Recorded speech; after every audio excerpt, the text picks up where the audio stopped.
다 출발해서 어떻게 각각의 상황에서 출발해서 어떻게 더 높은 수준으로 올라갈 것인가 이런 것들을 우리가 고민을 하고 있어요.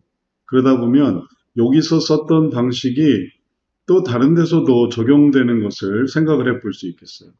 여기서 사용됐던 방식이 여기도 적용이 되고 여기서 사용됐던 것이 또 여기도 적용이 되고 또 서로 연결돼 있어서 왜 연애에서 그런 사람을 좋아하게 됐는가 하면은 자녀로서의 경험이 되게 중요하기도 하고 또 부모는 왜 그런 자녀에 대해서 그렇게 하는가 하면은 또 부부의 관계에 영향이 있기도 이 네 개가 서로 유기적으로 영향을 미쳐요. 그래서 이제 세부적인 내용으로 들어가서 우리가 이런 내용들을 보게 되겠지만, 이 내용들이 각각 다르게, 그리고 또 다른 의미로 이렇게 진행이 되는 것이 아니라, 결국은 여기서 나타난 것이 이제 더 뒤에도 적용이 되는 것을 생각을 해 볼 수 있겠어요.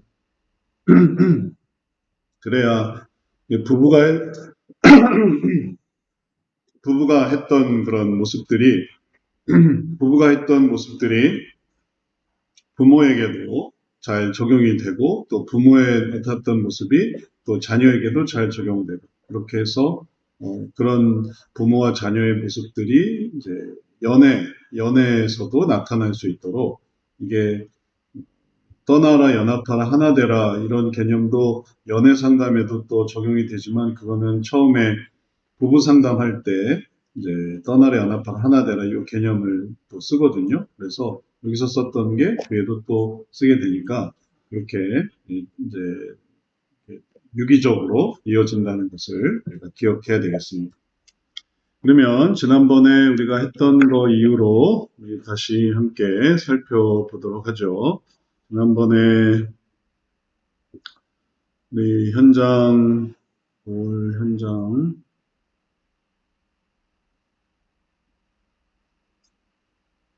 세미나 일정에서 현장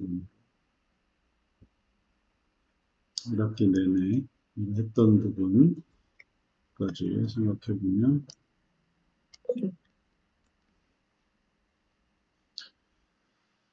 가정상담에서 부부, 부모, 자녀, 예비부부, 연애, 상담 속에서 가장 관심 있는 분야가 무엇이고 그 이유가 무엇인지를 기록하는 게 과제였고요. 그리고 이거는 전반적인 과제였고 오늘은 그 좀 세부적인 내용 그리고 세부적인 내용으로 이제 지난번에 하다만 견고한 결혼의 변화 과정 요 내용 요 이후로 또 다른 부분을 함께 살펴보도록 하겠습니다. 견고한 결혼이 하나님 안에서 온전해지기 위해서는 이런 구체적인 연결고리가 더 많아야 되겠죠. 그래서 그런 것들이 더 많으면 많을수록 더 일치되어집니다. 그리고 그런 일치성 속에서 하나님께서 보여주는 그런 온전한 가정의 모습이 있게 돼요. 그래서 견고한 결혼이 처음에는 이렇게 떨어져 있다가 그다음에 이렇게 붙어지고 이렇게 붙어지고 그게 이제 이 그림에서도 나오고 이게 이제 우리 교재에서도 그런 내용들이 나오죠. 이 부분에 있는 견고한 결혼의 변화 과정. 그래서 이렇게 만들어가는 것들이 이제 우리가 목표로 하고 있는 이 마음의 변화에서 이렇게 올라가는 수준이 되겠어요. 그래서 부부에서의 변화가 여기서 생각해 보면 처음에는 우리는 좀 안 맞는 것 같아 라고 했지만 마음에 드는 거는 이거 하나야. 하지만 더 발전되고 더 발전되다 보면 그 이유를 왜 이거밖에 안 될까? 그래서 그 변화 속에서 더 들어가지 못하는 이유가 있는 거죠. 이게 뭔가 이제 장애물이 있는 장애물.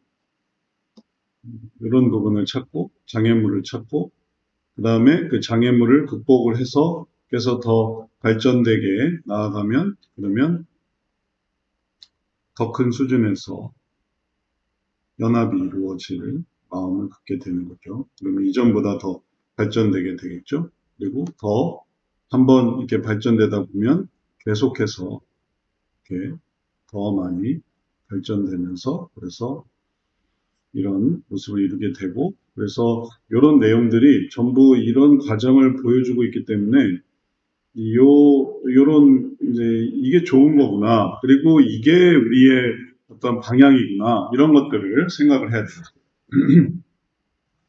근데 이제 항상 이렇게 되는 게 아니라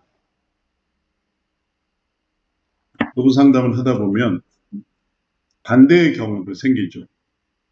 그러니까는 신혼 초에는 이렇게 됐다가 점차 이게 멀어지는.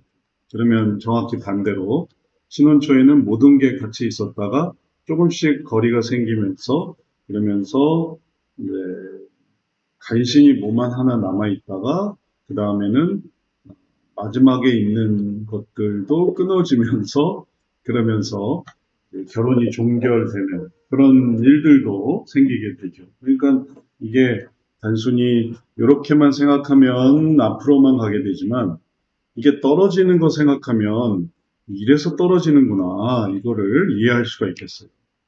근데 이렇게 떨어지면서도 이게 왜 떨어지는지를 몰라요. 이렇게 생각했기 때문에 떨어지는 건데 떨어지는 이유를 항상 어디서 생각하냐면은 환경에서 찾는 거예요. 우리가 돈이 없어서 떨어지는 거야. 혹은 우리가 건강이 안 좋아서 떨어지는 거야. 아니면은 우리 배우자가 문제가 있어. 그게 문제지 내 문제는 아니야.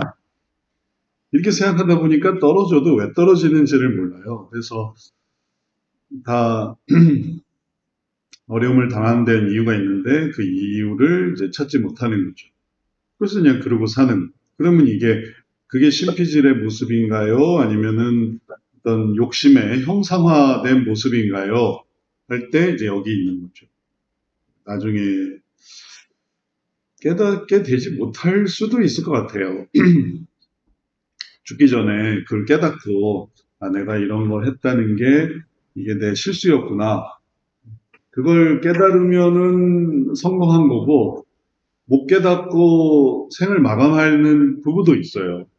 그러니까 이제 우리가 이런 가정 상담을 통해서 우리의 모습이 이게 올라가고 있는지 아니면 계속 떨어지고 있는지 이런 거를 자각하는 것도 중요하죠. 그래서 자각할 때 어떻게 하면 우리가 이 상태에서 다시 돌릴 것인가, 이 상태에서 어떻게 하면 우리가 돌릴 것인가, 또 이 상태에서 어떻게 돌릴 것인가.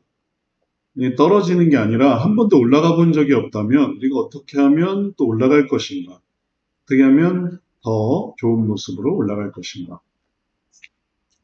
이런 걸 하면서 신앙이 성장하는 거죠. 신앙의 성장이 오늘날 교회에서의 신앙 성장은 교회라는 이런 어떤 테두리에서 직분의 어떤 성장, 혹은 사역의 성장, 혹은 교회의 성장, 교회 사이즈의 성장, 그럼 같이 내 믿음도 커져가는 그런 걸로 이제 이해되고 있죠. 아니면은 내가 옮겨 타는 곳의 성장. 그래서 이 교회에서 옮겨 타는, 저쪽 교회로 옮겨 타면 내가 교회 신앙이 엄청 성장하는 것으로 생각이 될 텐데, 이제 그런 것들은 다 결국은 이제 하나님이 이제 주신 그런 이제 환경이고, 예전에 예를 들면 예전에 한국 교회의 어떤 사이즈와 혹은 규모와 예전 뭐 초기 한국 교회 사진들 보면 다 초가집이고 혹은 또 사람들도 별로 없고 그랬던 시기가 있는 거죠. 근데 이제 그런 시기에서 오늘날의 변화로 이렇게 확장이 되는 것은 또 하나님께서 하신 일이고 그 속에서 이제 개인적으로 얼마나 하나님의 일들을 이루어 나가느냐. 하나님께서 이렇게 역사하시는 과정들이 있죠. 이스라엘 백성들도 애굽에서 나와서 가나안으로 가기. 그들이 한 게 아니죠. 하나님이 다 하시는 거죠. 근데 그 가운데서 성장하는 사람이 있고 그렇지 않고 거기서 퇴보하는 사람이 있고 그래서 인생에서 실족하는 사람이 있고 그랬던 것처럼 우리가 이 전체적인 한국 교회의 역사나 아니면은 교회의 어떤 흐름과 또 별개로 내 개인의 이런 신앙생활의 적용을 가정에서 찾아볼 수 있겠어요. 그럼 이렇게 되면은 그럼 또 이게 발전의 모습이 되는 것이죠. 또 우리 목표는 이제 그렇게 하게 하려는 것이고, 안 그러면 이제 여기에 이제 문제가 생기니까요.